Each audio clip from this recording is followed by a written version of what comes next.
ఈ అబ్బాయి gas cylinder ఇచ్చి 1200 రూపాయలు అడుగుతాడు. అప్పుడు ఆ భర్త, అదిగో నా ప్యాంటు జేబులో ఉంది, తీసి ఇవ్వు అని అంటాడు.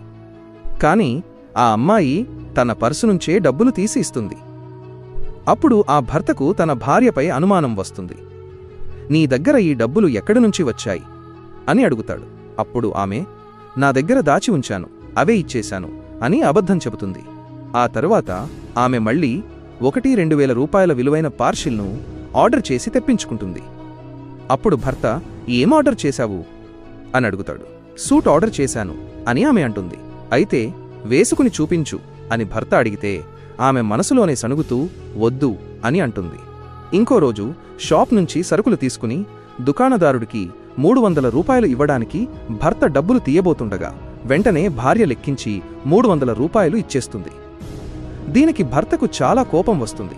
వెంటనే భార్య దగ్గరకు వెళ్ళి, చాలా రోజులుగా చూస్తున్నాను, కొత్త కొత్త డ్రెస్సులు తీసుకుంటున్నావు, ఇంటి ఖర్చులు కూడా నువ్వే పెట్టుకుంటున్నావు, నిజం చెప్పు, నీకెక్కడి నుంచి వచ్చాయి ఈ డబ్బులు అని నిలదీస్తాడు.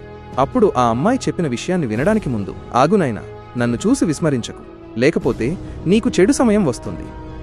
ఒక్కసారి కామెంట్లలో హర్ హర్ మహాదేవ్ అని రాసి వీడియోకి ఒక లైక్ చేసి ఛానల్ను సబ్స్క్రైబ్ చేయి. నీ ప్రతి కోరిక నెరవేరుతుంది. అప్పుడు ఆమె, నేను మా పుట్టింటికి వెళ్ళినప్పుడు ఈ డబ్బంతా మా అమ్మ ఇచ్చింది అని చెప్పింది.